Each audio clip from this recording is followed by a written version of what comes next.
This is the Healthy Real Food Podcast. I'm your coach, Erin Hart, a registered nurse and health coach who understands the struggle of feeling out of control around food and has walked the path of transformation, experiencing the miracle of sustainable weight loss with the sugar and flour-free lifestyle. If you are a woman who feels powerless against your cravings and is ready to live your life with more energy, mental clarity, and purpose, there is hope. Here we believe that with God, a mindset of unstoppability, and consistent execution of a winning strategy, anything is possible for you. So if you're ready to find freedom from food addiction, take control of your health, and pursue your dreams with renewed energy, support, and accountability, let's go. Welcome, everybody, to the Healthy Real Food Podcast. Today we have our interview with Mary Ellen Chitwood. We're so happy to have you here. So inspiring. Mary Ellen's journey has been so fun to watch her go from where she started to where she is now. She's going to tell us all about her journey and the success tips that helped her to get there so that we can apply those to our program too. We have on the call today Cheryl, Lisa, and Jean. Welcome. So glad you guys were able to join us. And for those of you who are watching the replay, so glad that you're here as well. Mary Ellen, tell us, you are one of our amazing mentors. So you've been through the year of you achieved your goal body, and now you're one of our mentors that is helping inspire and help the new people. So tell us a little bit about yourself and why you decided to start a sugar and flour-free lifestyle. Okay. Yeah. So I live in Utah pretty much my whole life. I'm married, one daughter, and she is married with 3 kids, which is so fun as grandma. So fun. And yeah, I was a school teacher. Middle school. I taught dance phys ed for 23 years. And it really was a passion of mine, but so challenging. And I didn't take care of myself like I should.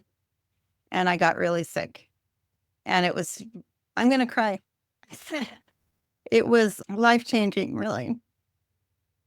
Yeah. And forced change. I became the healthiest sick person I knew because I tried everything and it was all important. But I feel like finding this program is like what I've been working so hard towards since 2011. So that's a lot of years. I don't even know how many years, but it's a lot. Oh my gosh, that's amazing. Yeah, like 14 years. Yeah. And it's just so inspiring. I think that so many people can relate to being in a job or being in a role where you're a caregiver and it's easy to put your needs last on the to-do list. My husband's a high school teacher too, so I don't know how you middle school and high school teachers do it. I think you guys definitely have earned your way into heaven, I think. But yeah, that's so challenging. And so what was life like for you before you started, when you were struggling? Tell us a little bit about some of the obstacles and challenges that you had as you started this journey. Yeah, like I said, I tried a lot of different things.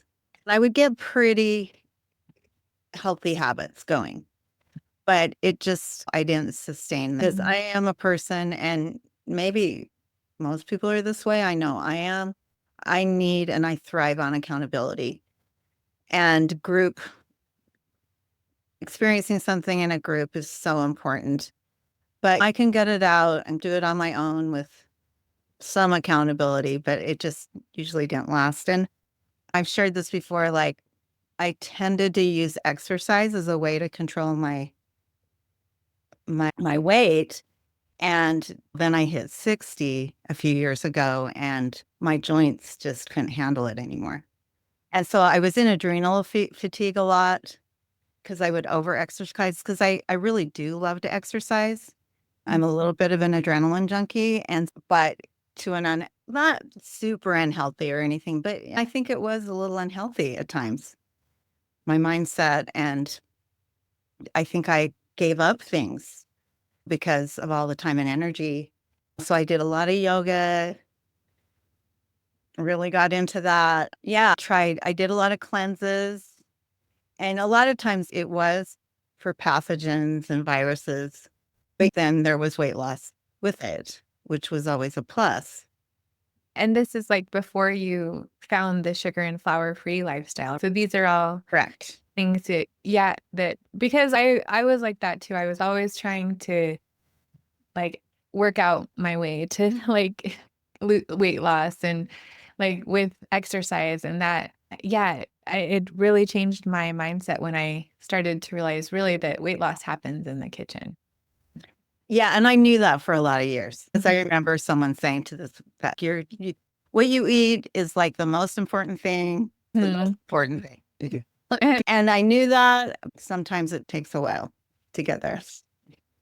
Yeah, yeah. So you tried some things before and had struggled for some years, it sounds. And what made you decide on starting a sugar and flour free lifestyle? I was already gluten free and I was really good for a long time, not eating a lot of even other kinds of flours. But then when things came to Costco that were gluten and they have those healthy sweeteners, like I started eating a lot of things like that. And so I started gaining weight because I was getting the insulin rush or, Right. yeah. And yeah, I just had a brain. No, yeah, like Like sometimes it's finishing so that kind of thought. confusing. Yeah, because it can feel so confusing. I remember before I started this lifestyle, I had tried it all, right? Like Weight Watchers and Noom and Body for Life and lots of different strategies to lose weight with calorie counting and stuff. And there's just so much information out there.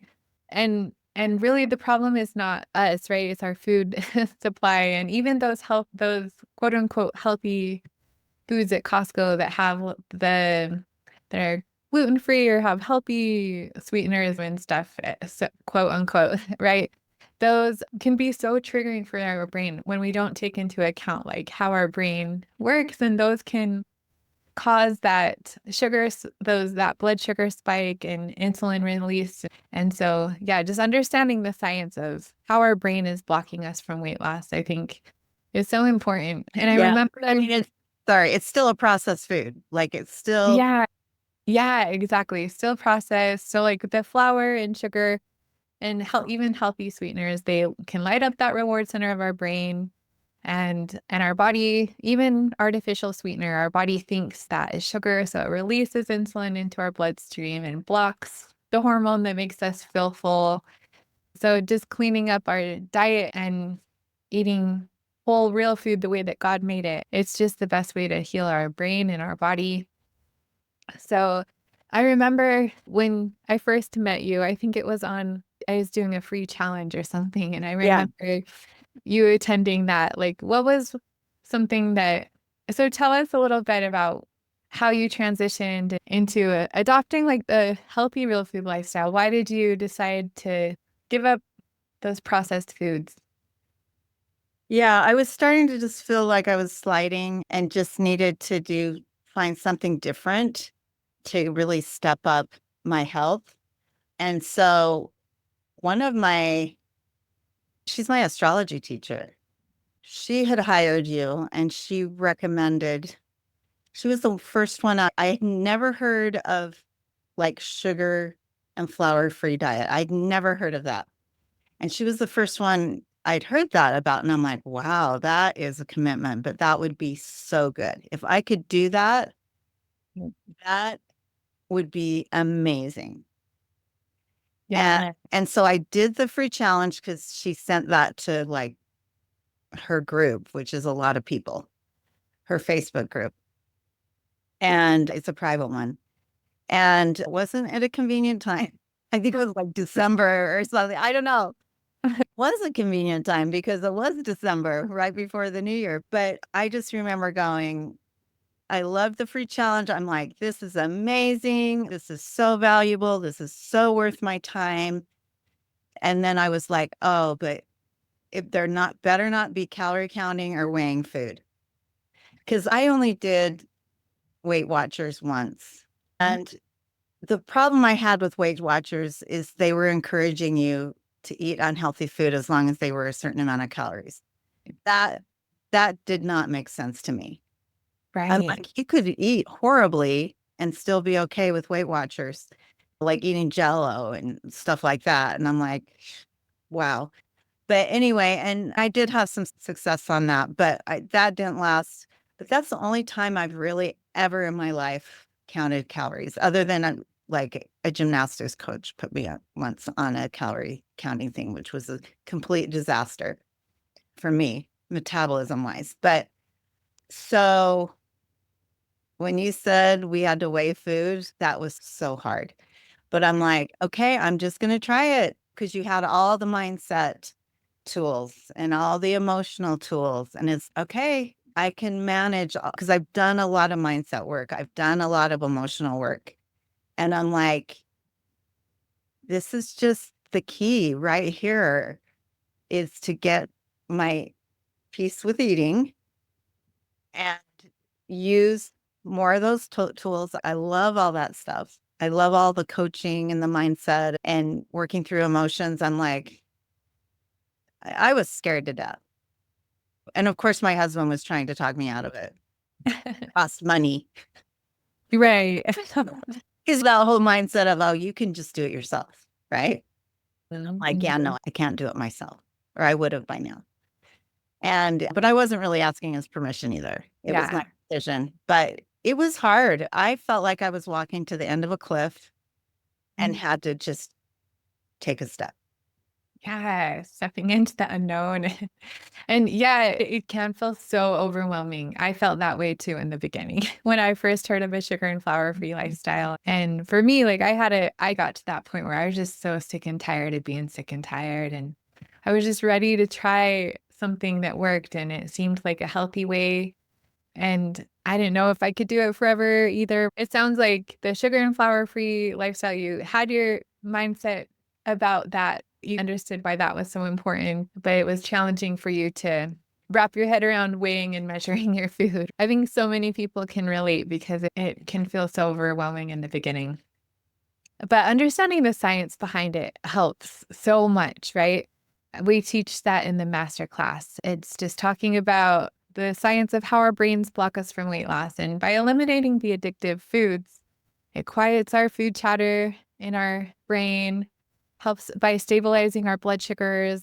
We're also having less insulin in our bloodstream. So our leptin, which is the hormone that makes us feel full, can come back on board and regulate our hormones. Yeah. So by eliminating the sugar and flour, it really is what gives us sanity around food, and we start to feel in control. Like after a few weeks, our cravings go away and you just start to feel in control around food again by eliminating those addictive foods. But it's really weighing and measuring your food that gives you so much peace, at least for me, like knowing that I'm not eating too much, but also knowing I'm not eating too little helps with that, helps me to know I'm fueling my body with exactly what my body needs and to get the fastest results in a healthy way.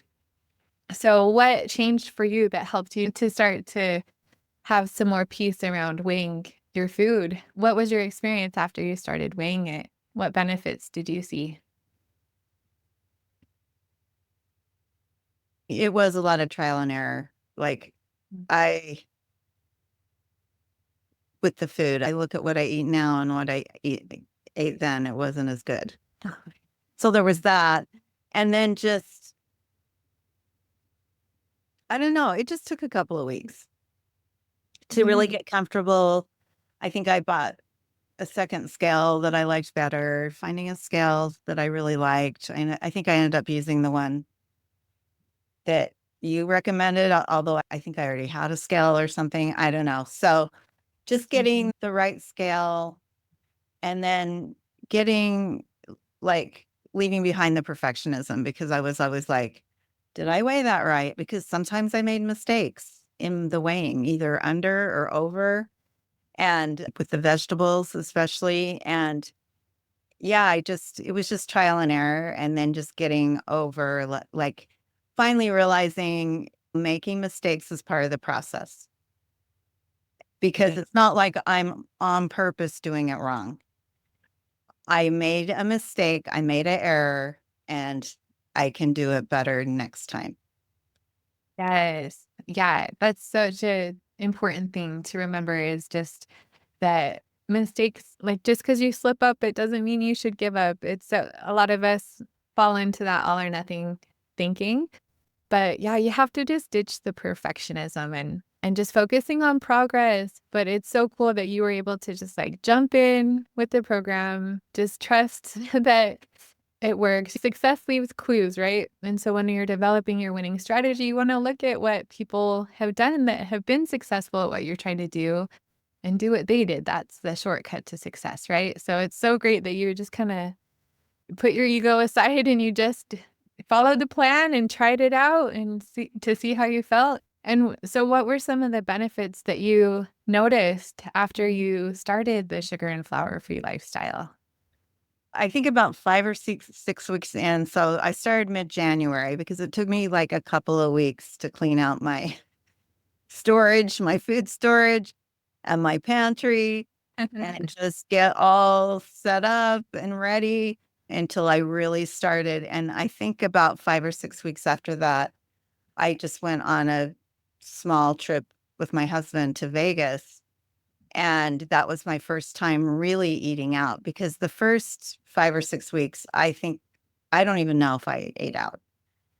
And I went to very few parties because I just decided I'm just going to really focus on this before I branch out. And I went to a few family things and stuff, but I just didn't feel confident yet. But so I think I realized when I was eating out and couldn't weigh my food, it was what a blessing it was because I wasn't getting on my trip quite enough protein. And definitely it was hard to get enough vegetable, like at a Mhm. restaurant or whatever. And though I did bring things and we had a kitchen in our hotel, but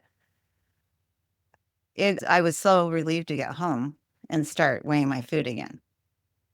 Those experiences can feel scary when you haven't traveled before or gone to a restaurant. So it does definitely helps like being in a community to have like people help you walk through those new experiences who have done it before. But yeah, with experience comes confidence. So once you did it, now you are such a master at traveling. Like you are just a jet setter, always traveling and I think that now it's one of your strengths is that you always have such great tips to help people who need help when they are going on trips and traveling. What are some of the things that you've learned about traveling that have helped you to make that into a strength? What are some of the tips that you have for someone who feels overwhelmed with the thought of traveling on a sugar and flour free lifestyle? Yeah, one of my biggest, because last March I went to France, and so I was very nervous about, are they going to throw away my vegetables and my banana? But they didn't. And Oh, like in your suitcase when yeah, you because I'm going out of the country. yeah. Yeah, a little It's different, like but some countries do and some don't. So you can look yeah. online before to see if you're okay to bring in fresh produce and stuff. Yeah, and it's usually more like when I got off a cruise, I remember that anyway. Yeah. I don't know. It really hasn't happened that much. And so yeah, I think mainly the more I did it, just the more confidence I had. And just believing that was the mantra that you always say is there's always a way to stay on plan. And so I am a stubborn person, which can be a good thing, I guess, in this case, because and I was used to negotiating my food because of my allergy. And just in the over a decade that I've had an awareness of that allergy, it's a whole different world now. Like all the food service, Yeah. they are so allergy like educated. And so I knew it was a bigger ask. did not have any flour and any sugar, but I knew I could ask and I would probably get a pretty good response. And it became really fun because it changed my experience. Yes. Because I was like, are you serious? I'm going to France and I can't eat all that, not my food that I did last time I was there or the first two times I was there. But it became really fun because I realized how much the French are just loving with their food. And they all just wanted to please me. They were all very nice. Some of them would crack jokes. And there's always certain people, but not the food service people, that might get triggered from your requests. But I got, I mean, there was a few not great experiences, but it wasn't with the food service people. You know, Yeah. Yeah, like you said, it's so common for people to have food preferences now. Like we're not the weird ones. Like we're just so many yeah. people have food preferences and allergies. And like you said, people are really educated on it now. And so I also, anytime I've been to a restaurant, it's never been a problem. People are always very accommodating but yeah, sometimes it can be hard to ask and when you feel like you're putting someone out or something, but that's just some inner work that we have to do is learning how to advocate for what we need and prioritize our dietary needs too. And of course, I'm very appreciative of the Yeah, but right. I know it does take effort and yeah. Yeah, like when you are nice about it and so grateful and people are happy to help, I find. And if there is anyone that, like you say, some people can feel triggered, like when you make requests, just let them feel what they need to feel. Like it's okay. It's still good for you to advocate for what you need. And it's usually not about you. The reason that they're doing that or saying that maybe it's something that insecurity that they have within themselves. And so it's just brave to be able to ask for what you need. But that's so awesome. Yeah, you've traveled a ton this year. And I think from what I've seen, planning and preparation ahead of time has helped you a lot. Like when you're traveling more locally, it seems like you do really well with maybe prepping some foods to bring with you or because it's a little different traveling internationally versus traveling locally, right? Yeah. What have you found are some tricks to help when you're more local? Definitely looking up the restaurants that are nearby. If it's a place I've never been to before and it's like something that someone else is wanting, my husband's family are his sister-in-law, she plans everything. So it's nice because and she gives us choices and stuff, but when I know exactly what are the places that we're probably going to go, a lot of times I just end up calling because I always look online and I look on their website and in the reviews and stuff like that. But I usually just call and that usually works really well. Sometimes I'll even say something before it's time to order. If it feels like there's a chance to, the earlier the better. Because then because a lot of times the server needs to go back and check with the cook or the chef. So I find that earlier because sometimes if I'm having a hard time finding something for sure that will work, I'll just say, can you just tell me what I should eat? Because Yeah, I need protein, protein, fat, no like sugar, no flour. every. What are my choices? And the last time I was in St. George, the last trip I went on, the server was darling. And it was a Mexican restaurant, which is not a place I would usually choose. And it's a long story how we ended up there, but we did. And he was so fun. He was like, I'm like, surprise me. Because at some point I'm like, surprise me. As long as Yeah. he has all that stuff. And he goes, oh, this is going to be like, he was just, we were having the best conversation even before. And yeah, and usually people really what I end up getting served. Yeah. People are like, oh, that looks so good. I should have gotten that. But yeah, looking at the menu ahead of time, talking to the waiters, or yeah, those are great tips. Yeah, I just really ramp up my communication. Yeah. Okay. It's going to be the more I communicate, the more I reach out in the different ways, the better experience it's going to be. I'm not going to try to be small and hide and be ashamed. It's just Yeah. what is it? The IFS, the 8 C's, confidence, Yeah. Like calm, content, confident, right? compassionate. Wait, not courage. Courage, Oh, yeah. Courage. just be really grounded in the moment. Yeah. And making those decisions from the highest part of you. And oh, I love that, Mary Ellen. You're just amazing.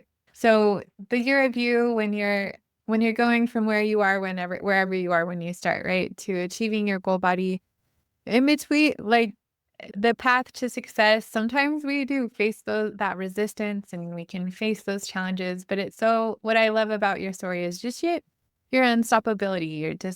It's not about perfectionism or anything. You just were able to you were just so good at following your plan consistently. But even if there were little mistakes or something, you didn't let that stop you. You just quickly course corrected, got right back on track and learned from it. You were so great at turning in your accountability paperwork each week and staying connected, coming to the group coaching calls. And I think that's such an important part to just keep your mind focused on your goal throughout the year because sometimes it's easy and fun and you're motivated. Sometimes it's repetitive and mundane, and other times it just can feel really hard. But all throughout that, despite your emotions, you just kept showing up and you kept taking action. And so tell us a little bit about I think you told us that you lost 30 pounds, you reversed your pre-diabetes, and your before and after pictures are just so inspiring with your yoga poses. It's just amazing what you're able to do now. So tell us a little bit about the transition to maintenance. How did that go for you? And how your life is different now compared to when you started the program. Yeah, in the fall, I started maintenance. And I've never been a person that has loved weighing myself as well. So to Mhm. weigh every day but then that becomes a habit, right? And then you get to the point in maintenance where you only weigh once a week. And Mhm. so then that became another shift of habit. Oh, I don't need to weigh every day. And that took some time. But there was no rush. I love how you would just always say, it doesn't matter how long it takes to lose the weight, as long as you'll get there. And slow and steady, and the main thing is you're going to get there no matter what. It's inevitable. Yeah, like when you have a winning strategy, when you have a customized healthy meal plan, right? And you consistently execute it, your body will release the weight as fast or as slow as it will. You don't have control over that. You only have control over your thoughts and your actions. So just following your plan, ditching your deadline. But you were able to get there in what was it, 8, 9 months from when you started? And, but yeah, whether it takes 6 months or 2 years, like what does it matter? Because in 5 years, looking back, you're going to have been living in your goal body for years. And so it's important to ditch the timeline and just focus on the process instead of the outcomes. So yeah, you did a great job transitioning to maintenance because we went through that process together. And so you weighed yourself each week and we just added food really slowly and systematically and watched your weight trends. And you're able to add like several things to your plan and you've been just rocking, staying right within that. You set a 5 pound range for yourself that you've been able to stay and maintain because there's several people on the call that are in our program that are going to be transitioning to maintenance in the future. What tips do you have for them to help them to prepare for the transition to maintenance? Yeah, again, it's a lot of mindset and emotional work to get Mhm. out of the diet mentality. and to stay with what's my why. My why is to be healthy. I don't need to be fearful around any of this. And I can always make an adjustment next week instead of that daily, oh, I don't want to go over my 5 pound. Because Yeah. I had fear that Right. sorry, I don't know how to turn off the alerts. Oh, we can't see it. You can't hear it either? We can't hear it Okay, now. good, good. Okay, yeah, because I was in a diet mentality a little bit of being Mhm. attached to the number on the scale. And Mhm. so it brought that up. To going in maintenance brought that up for me. Oh, I am attached to a number. And I am focusing on that a little more than what my why is and just being healthy and eating healthy. So that was an opportunity to just, yeah, just focus on this is not a moral issue. Weight is not a moral issue. It doesn't make you a good or a bad person. And I can always course correct with my coach next week. Yeah, it's so easy to get caught up on with the number on the scale. So it's so important to master your mindset and look at the big picture of your health, not just like one number. But and yeah, like having the long game in mind, right? It's not a diet, it's a lifestyle. So yeah, if your weight goes up this week, it's fine. Like we just adjust your plan, it will come back down in a week or two. You don't have to stress about it. It's just looking more at the long picture, thinking more in months and years than in days and weeks, having more of that long game. And yeah, the transition to maintenance can take 4 months. It's not like a fast process that lasts like 5, 10 pounds. It takes time to get there and stabilize. But now that you're there, now that you were able to transition to maintenance, you've been here for months and months. What is life like now for you compared to when you started the program, before you started? What are some of the non-scale victories or benefits that you are experiencing in maintenance that people have to look forward to? Yeah, adding in those calories was fun. And to know that my metabolism had gotten more efficient and Mhm. in burning. And so that was fun. That took 3, 4 months to get solid on that. But it was like sometime like December, January, I was just like, I get to do the last part of the program, which is what do you really want? Now that you're not focusing on food and your weight. And so I did the exercise, the tools that you give. I'm not remembering the exact name of it. Oh yeah. So we have the 10-step success path, right? So steps 1 through 6 are like steps to help you get through the weight loss phase to lose all of your excess weight. Steps 7 through 10 are the maintenance phase. And yeah, like the last step is just time to thrive. Okay, so step 7 is completing the transition to maintenance. Step 8 is like redefining your new why, like your new purpose, your new vision for the life Uh-huh. that you want going forward. Now that food is not like your main focus and your weight is Yeah. not your main focus, Yeah. it's not an issue anymore. Like you're stable in maintenance. Like now, what do you want out of life? And step 9 is like rocking that first year of maintenance, like that milestone. And then step 10 is just that time to thrive. But yeah, like you've Yeah. shifted your focus from the weight to your Right. dreams and your goals for your life, right? Yeah. And like in the program on one of our meetings, you had us do a visualization, and this was maybe 6 months in or less. And I visualized myself in a red bikini in Oh yeah, I remember that. I in remember. Mexico. And so in December, I was in Mexico, not at the beach though, because we went to Mexico City and San Miguel Allende.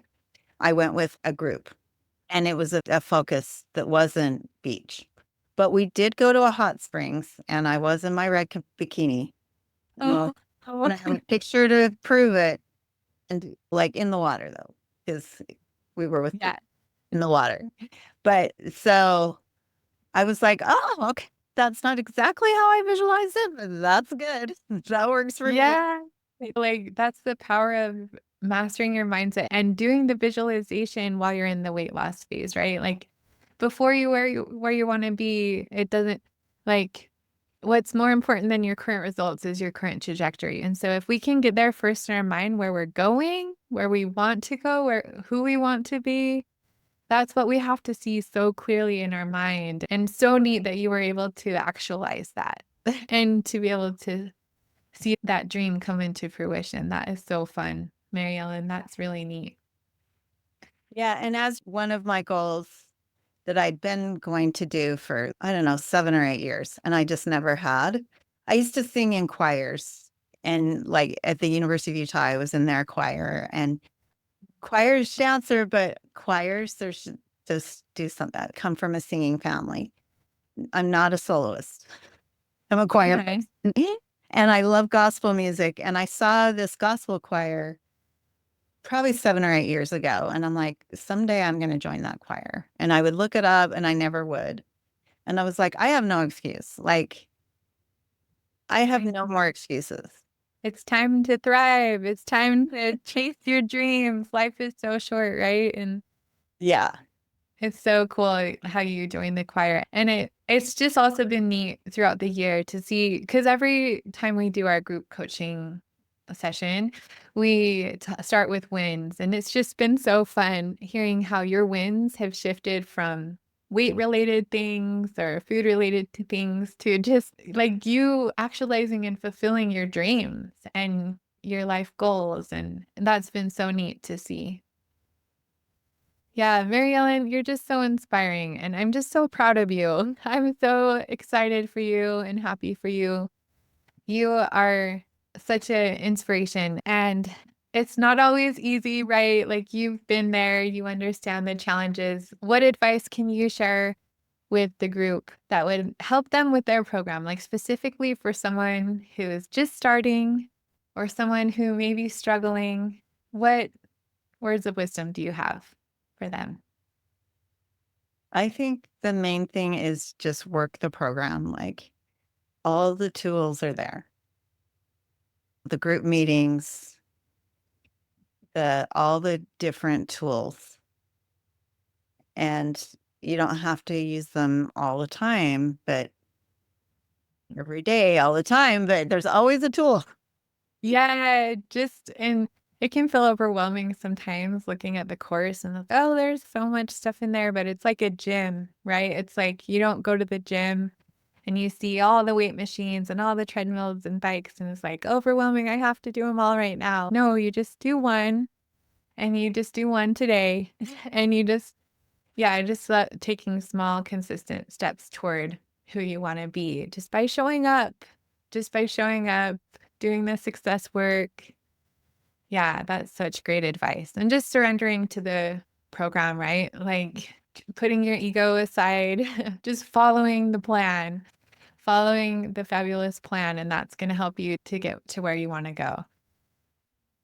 But thank you so much, Mary Ellen, for sharing. I want to open it up for anyone who's coming. Kathy, Jean, Lisa, Cheryl, so glad you guys were able to come on the call with us. Yeah, please, if you guys have any questions, or advice that you're looking for, Mary Ellen and I would love to just answer any questions that you have about your program. What questions do you guys have for Mary Ellen today? I have a question for you. So when you travel, do you bring a lot of your food? Do you do the one plate rule a lot? What do you find works best? I do the one plate rule a lot. And I do find it's really hard to get all your vegetables. And a lot of times, too, you have leftovers. And so you just collect those leftovers and you combine them with the vegetables. And if you do the cut up vegetables that are raw, you can always heat them up or just have them raw. And sometimes some of my favorite meals when I travel are eating the leftovers with the food I've brought. So like my main ones are like snap peas, carrots, but I like my carrots cut up. I don't like the ones in the bag. I just don't think they taste good. I wish they did. They're so convenient, but yeah, so those two, sometimes maybe some radishes or cauliflower is a good one. If you're not cooking it, it's pretty palatable. So those are the main ones. And what else do I? Oh, I always bring fizzy drinks. Bring what? I'm sorry. Like the fizzy drinks like LaCroix. Yeah, like the sparkling waters. Uh-huh. I love having one of those at night if I'm feeling like if I'm having cravings, especially because then I can have that plus I can have a tea. Like I can have an herbal tea to warm me up before I go to bed. So I get my liquids lined up for the night because it's a way to relax. And when my husband's eating or other people are eating, like be drinking. Yeah, have like your herbal tea or sparkling water. Yeah, and those portable veggies, just like supplementing. I always do that too anytime I travel. If it's international, I always try to find like like a grocery store on the way to the hotel where I can just grab some veggies to have to supplement because sometimes that can be a challenge to find enough vegetables at the restaurants or so I'll just have a little bag in my purse or something of veggies to supplement to Yeah. And it's really fun. Like in Boston, the closest grocery store was a Whole Foods. And I don't go to Whole Foods anymore. But we found some of the coolest like bottled waters, sparkling waters. Because when you fly, you don't bring the sparkly drinks. yeah. But we found like some sparkly waters we had never tried before. Like one was Polish, and we were just having so much fun with the different sparkling ones Yeah, that's we had never had before. And then, of course, sometimes I'll, just get a lemon and a lime to put in there. yeah. Oh, yeah, those are good tips. Love that. Restaurants, I just ordering carbonated water is actually pretty good. And they usually offer to bring you lemon and lime, Yeah. not you And even they asking. don't always charge you for it either, True. That's true. which is great. Sometimes they charge you $5, but sometimes you get a free. Yeah, Lisa travels a lot too. You've been traveling a lot too lately and getting a lot of experience with that lately too, Lisa. Yeah, good questions. Yeah, what other questions do you guys have for Mary Ellen? Did that answer your question? Yeah. Just always negotiate. Just always know you can negotiate anything. You can ask for anything. Yeah, love it. So true. And it's a skill that it's uncomfortable at first or hard at first, but then it starts to become easy and natural and it's not a big deal anymore. Yeah. Because we deserve it. It's worth it.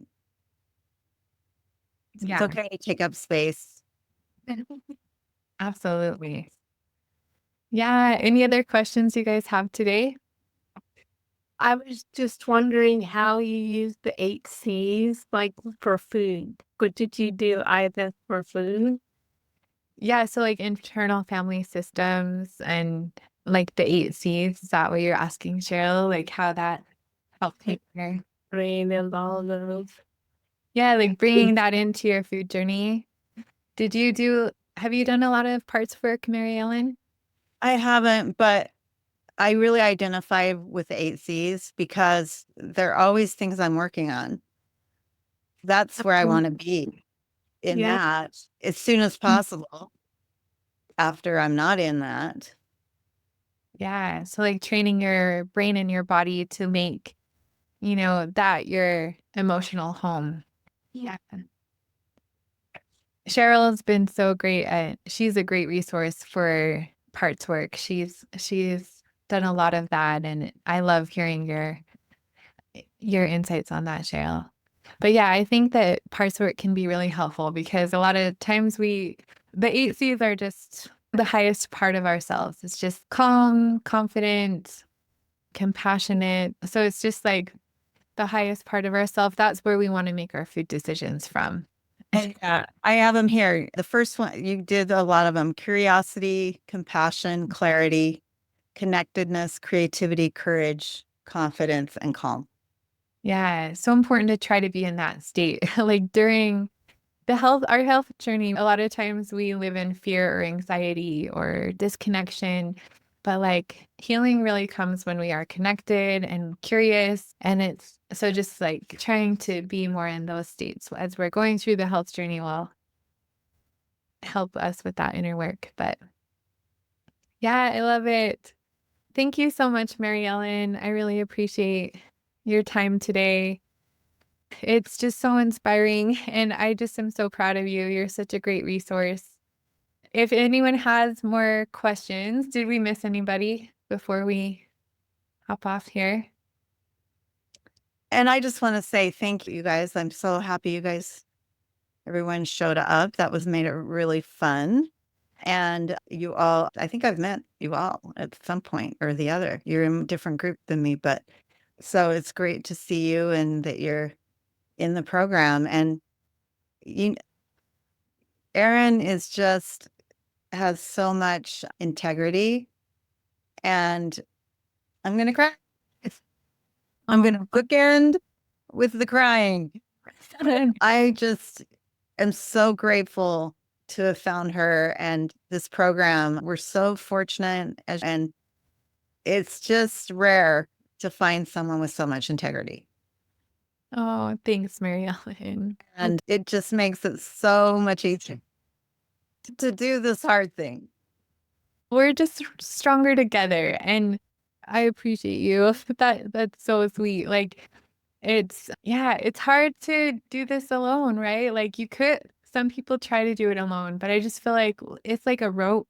When the individual strands come together, we're just so much stronger together than we are alone. And addiction thrives in isolation. So we have to take that contrary action and connect more. Mary Ellen, you've been like such a inspiration to the group. You're such a great resource for questions for the new people. And I appreciate you sharing your journey. It's so fun hearing where you came from when you started and then how you struggled too, and how it was really scary and hard for you in the beginning.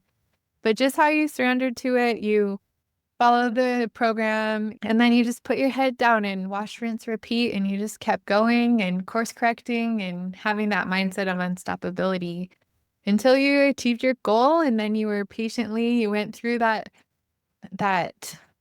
transition to maintenance. And now it's so fun to hear you thriving in a time to thrive for you. So it's so fun to hear you actualizing your dreams that you visualized before.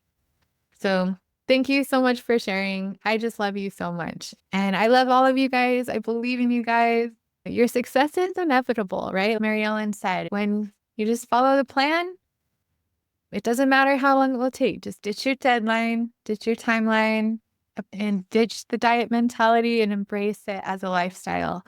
And Mary Ellen was so good at doing the success work, at doing the journaling and the inner work too during this process. It's not just about changing your behavior around food. It's about becoming a new person, adopting a new identity. And so I appreciate you sharing your journey with us. It's so hard to be vulnerable and share in an interview like this, Mary Ellen, but I appreciate you being brave and helping us to learn your success secrets. So I hope you guys have a wonderful week. Enjoyed it. Thank you, guys. We enjoyed having you. Thank you. So bye, you guys. Have a great week. Bye. Love you all.